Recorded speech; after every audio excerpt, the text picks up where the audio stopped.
Man, I really shouldn't be surprised by this at this point, but this car is incredible. So I've already reviewed the Lucid Air on this channel.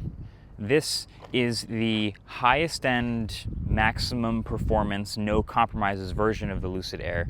It's their premium flagship. You know how Mercedes has AMG and BMW has M and Porsche has GT. This is the Lucid Air Sapphire. And so for the Sapphire, they've done a bunch of things to the Lucid Air that level it up in every single way across the board, including price, but that really leave nothing left on the table for me to complain about. This is one of the best sedans ever made. I'm not saying electric, it's one of the best sedans ever made. And honestly, yeah, it's peak EV right now. This is as good as it gets. So I've talked about how Tesla Model S Plaid is a great daily driver, but honestly, it's just a faster version of the regular Model S, and they didn't really do a whole lot else. I'm gonna show you a whole bunch of things that Lucid did with the Sapphire that are specific to the performance version here with the Sapphire. Now I'm just gonna start by saying the Sapphire here costs $250,000, okay? So very, very expensive top trim car. But as I go through this, I think you could argue that basically every single thing they've done with this car, everything about it, is top of its class. There are maybe like two things about it that aren't atop the class, but I'm gonna start with just how do you know you're looking at the Sapphire?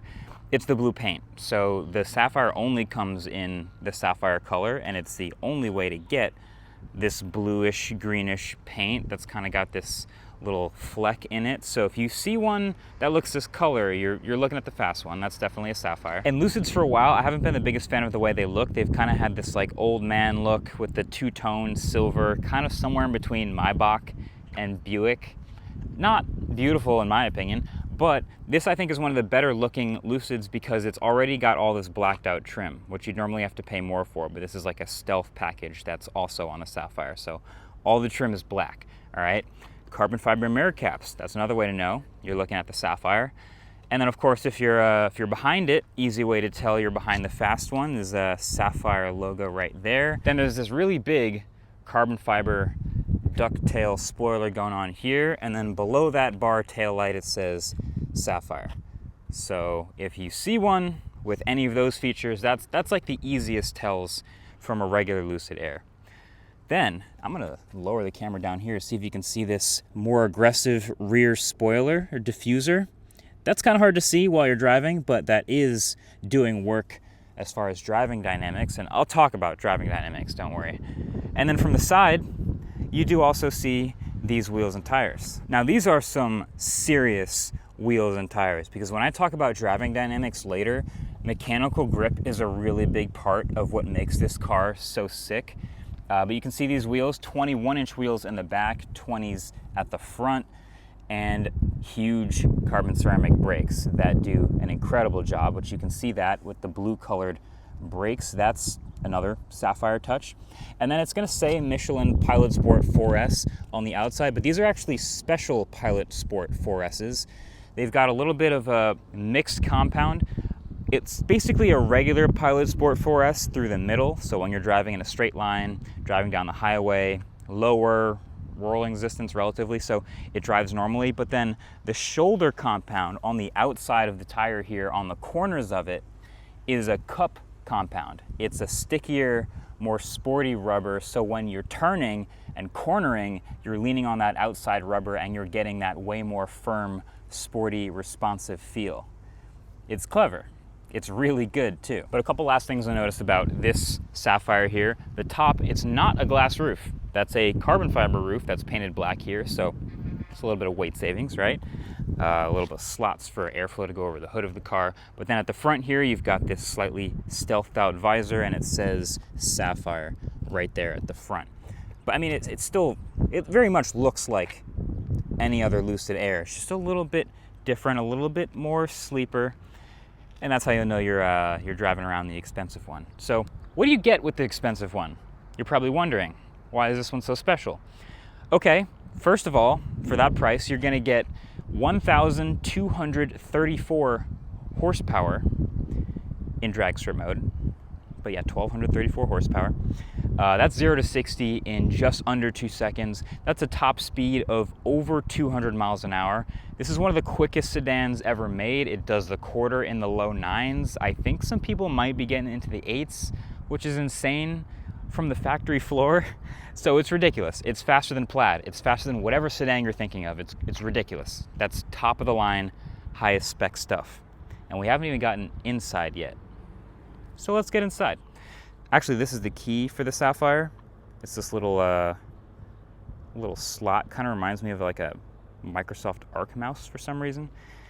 But yeah, you get inside just by getting up to it, or it's been a little bit finicky actually. It depresses the handles into the car, but when I walk up to it from far away, it should work. So maybe let's do that. It thinks I've been up next to the car and don't need to get in, but I do need to get in. Please let me in. Okay, fast forward to like 2 hours later. It turns out the key actually did die. So you guys watched the exact moment that the key stopped working for me. So maybe that is the one thing that's not great about the Air Sapphire, but luckily the batteries, these are replaceable, so we can now get in this car. And I want to show you, there's a whole bunch of Sapphire branding everywhere. There is this Sapphire right here. There's the bear up there. Then we're gonna get inside in this driver's seat. And right away, it's familiar. It also chimes a lot, but it does say Sapphire over here. It's gonna say Sapphire in a bunch of places. And there's also that bear logo everywhere. It's on the seats back here. There's no shortage of reminders that you're in a little bit of a different Lucid. But again, I want to remind you, top of class for everything. So you've seen the Lucid Air interior before. No surprise that there is a ton of space in here. The Air Sapphire is actually 2 inches longer and 2 inches wider than the Air Pure. Bigger, wider Section 295 tires in the back and just an overall bigger car. But also, Alcantara steering wheel. It's got this suede in the door here for the trim. The whole roof has got it. There's no glass, so there's even more of it. And it's got these slightly sportier seats that have more bolstering, and it's just a little bit of a different special interior. But again, if you're calling it best in class, there's got to be enough space, and there is. There's all this extra room for storage back here, and even more storage underneath there. By the way, another bear. You've got this hidden compartment back here for storing whatever you'd store back there. And then of course Lucid software, which is, I think, respectable. There is Apple CarPlay available in this little window right here. Doesn't really fill up the entire screen, but it's available. But if you choose not to use it, there is still Lucid software on the touchscreen and this whole floating touchscreen back here, which works with the software down here in the car, which is how I will show you how much storage this car has. So I go to openings, and there's a power opening front trunk. We'll open that real quick. And a power opening rear trunk, which I'll also open.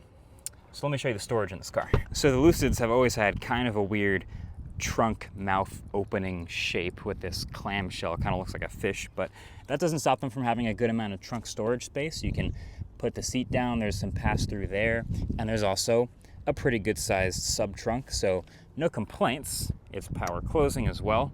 And then you go around to the front, and this is one of the only EV sedans with a full power opening front trunk. And even with all these huge motors and this extra power it's got, that is a lot of space. I have no complaints about the storage in the Lucid Air. Now, how do I close the front trunk? I don't actually know how to close the front trunk. I'll do that from inside the car. But I'll also show you the back seat, because this is one of the most impressive parts. If you've ever sat in the back of a competitor, which I guess at this price is like a Model S Plaid or a Taycan, but I don't know, those are not 250 grand, but this is way more space. They have moved the driver's seat significantly forward and moved the passenger seat what feels like a little bit backward to give me endless knee room. I am sitting on top of a battery pack, so my knees are kind of high, I will say that, but there is a great amount of storage in the back here. You have this screen, you get 2 USB Type-C, you get even more storage in there, you get these physical vents, you get these vents over here. This is really well equipped, okay? I might even say best in class storage. So if you're keeping track now, that's best in class build quality, best-in-class storage. We've got the front trunk, we've got the rear trunk, best-in-class rear seats with a ton of legroom, best-in-class, I didn't even mention range, 400 miles of range with this car. And it doesn't have the NACS port yet, but I think the Lucid Gravity ships with one, so maybe at some point this car will also start shipping with the NACS port. Best-in-class acceleration, best-in-class materials, and we should talk about the driving experience because you better believe that's the best part of this car.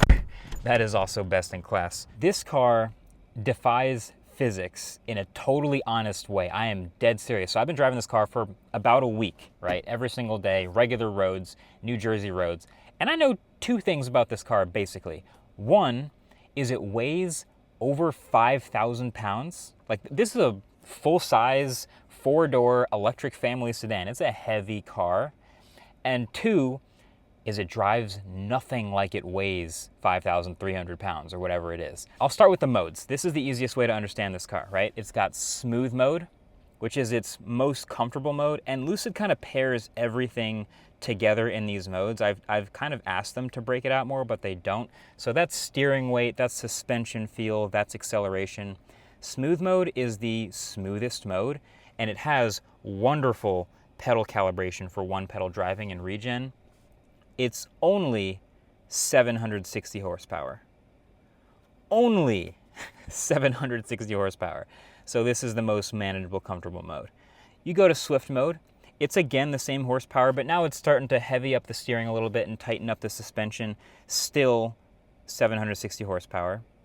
And then there is Sapphire mode, which as you can see is the most sporty mode.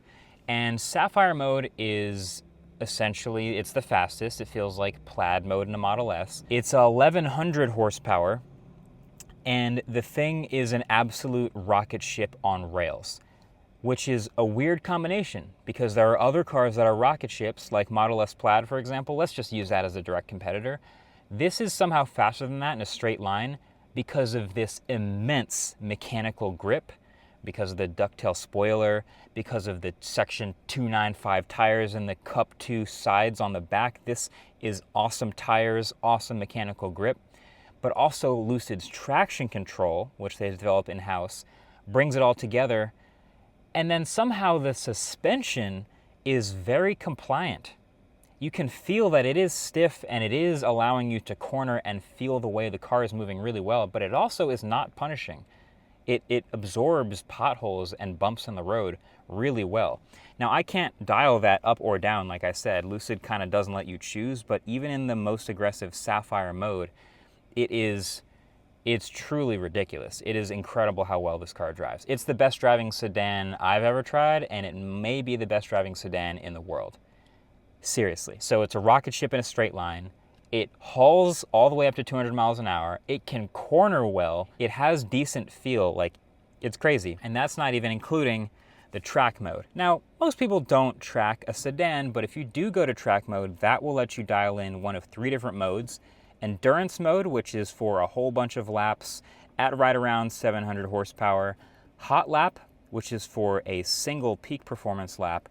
And then drag strip mode is going to be your absolute maximum straight line performance, which is what you've seen on YouTube of this thing doing quarter miles and sub 2 seconds 0 to 60s.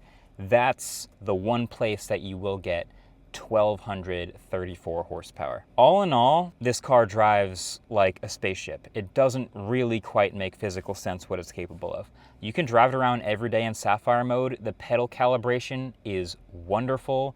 The one pedal driving lift-off regen is awesome. The carbon ceramic brakes are not too firm at the top of the pedal, but bite really hard when you give it pressure. Everything about the way this car drives is top of its class. So, okay, where does that leave us? Top of the class driving dynamics, top of the class steering, acceleration, handling, top of the class storage, top of the class range, top of the class build quality, top of the class tech features, top of the class price tag. $250,000 to get this car. Look, if you made me daily drive any EV in the world right now and it couldn't be a Tesla, it would be this. It would be. I would have to matte black wrap it. I don't know if I love the way it looks, but it would have to be this. It's just way too good at driving to not pick it. The 400 miles is honest, like you can drive it like a grandma and get 400 miles, but just like the Plaid, with those big motors, you can really pull through battery quickly because it's willing to deploy a ton of power. But I just don't see any downsides with this car. Simple as that. I think it's the best sedan in the world. It's crazy. Yeah, let me know what you think, and if you'd buy a competitor or if you'd get this. Thanks for watching. Catch you in the next one. Peace.